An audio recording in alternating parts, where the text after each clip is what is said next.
I got this lovely piece for someone else's car that's not mine as a Christmas gift. I am also getting to put it in as a late Christmas gift. Yay me. I'm D, and this is D-Mon's Garage. This is the front half shaft out of wifey's car. The inner boot had ripped. And sometimes you'll notice, or sometimes when you get new parts, they don't exactly match. On this case, this shaft has to get pulled out. There's a pin that has to get pressed out. On some of these, like on this one, you have to press this pin out, or use a punch to punch it out, which it does. The new one does come with it, and then put it in here, and then run the new one in, and then put the assembly back in. So what happens is the seals in these the boots in these will occasionally rip. This one's quite old and has a lot of mileage on it. What happens is, you can see all the grease gets flung out. Sometimes this boot will rip. Actually, it's more common for this one to rip, because as you turn, this moves. So it wears these boots out much quicker. But once it presses all the grease out, these are not going to be cooled and lubricated correctly, and they'll start going. Is this just a general maintenance item? Yeah, technically I probably could have gotten away with just replacing the boot on this one. You can order new boots, they're not that big. But if I'm going to pull it out to put a new boot on it, at that point I would want to do the other boot. That makes sense.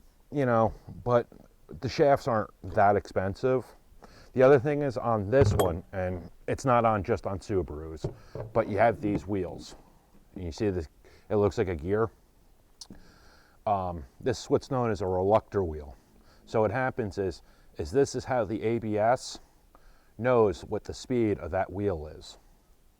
Because there's a sensor, and every time a tooth goes by, it basically counts it. But it creates and it does it to each wheel.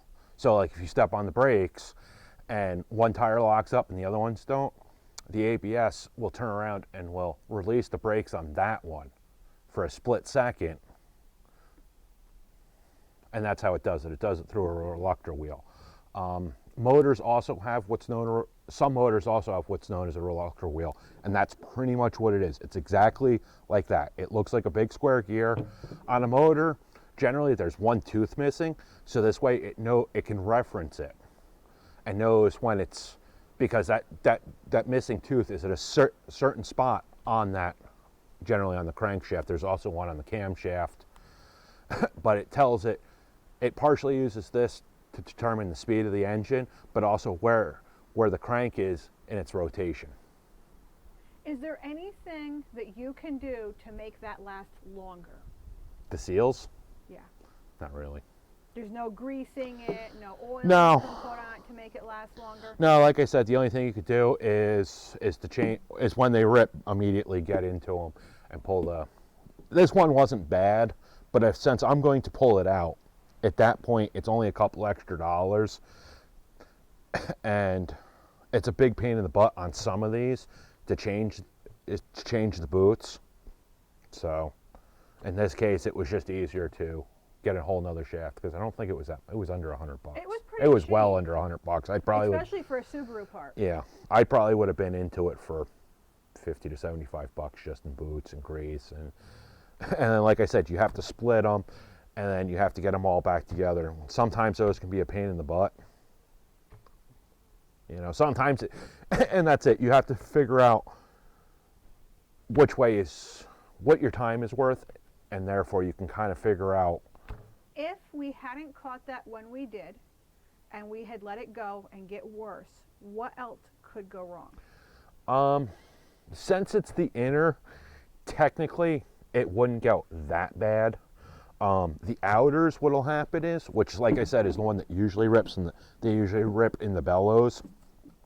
Well, if you've ever heard a car, when they turn really tight, it'll go click, click, click, click, click, click, click, click. What that is, that boot's ripped, and the internals have actually started to break, so it's no longer turning smoothly.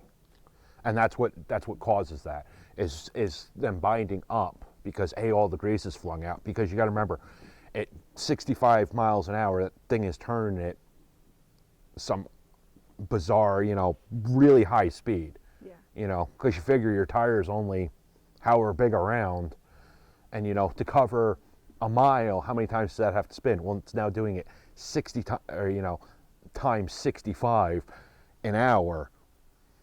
Worst case scenario, what the worst I've seen, and I've actually had it happen to me once, many years ago, is I had one that went click for a really long time, and it was a beater. So I ran it until either the wheels fell off or it went click one last time, and then it just went zzz, zzz, as it tried to turn the shaft, and there was no more connection to the wheel. In this case, on the Subarus, the top bolt is an eccentric bolt. So what that means is, as you turn it, it moves the top of that spindle in and out for the alignment. I was unaware of this because I didn't bother looking it up. I just went, hey, I'll just yank this out because I didn't want to pull the lower ball joint, because that's sometimes a bigger pain in the butt. Well, because of that, I either have to send it out to have it aligned or align it myself. Is that hard to do? Yeah, I can get it pretty close with an angle gauge. So, and here's some video of me actually pulling this thing and then putting it back in. So what I'm doing here is using a large ratchet to break the nut loose. My impact gun was not enough to break it apart initially, and it used a 32 millimeter.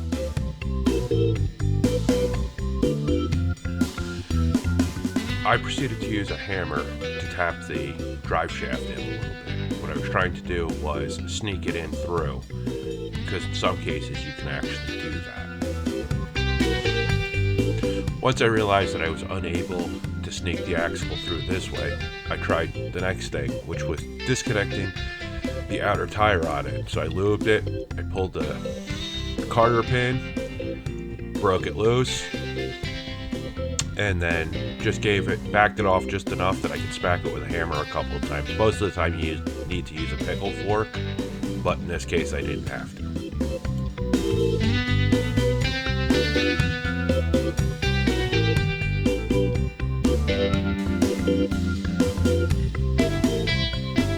Once again, I still wasn't able to remove the axle by sneaking it out. So what I did was remove the upper bolts on the spindle.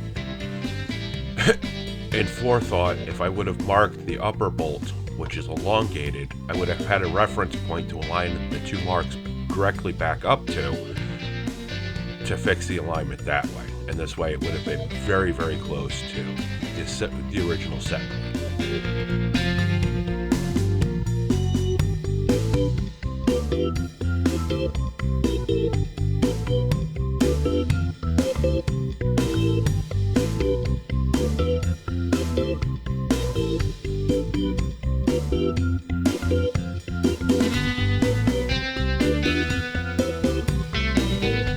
Okay, here, I finally managed to free the drive shaft.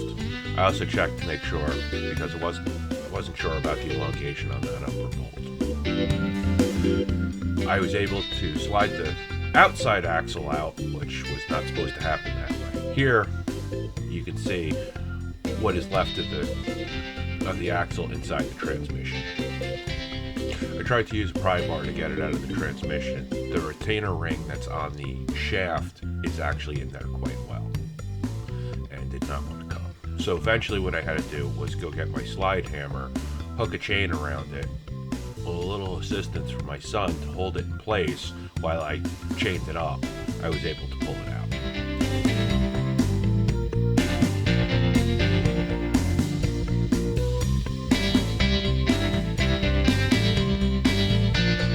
And there it goes, right into your face. I'm sorry about that. About how long does a job like this take, if everything goes the way it should?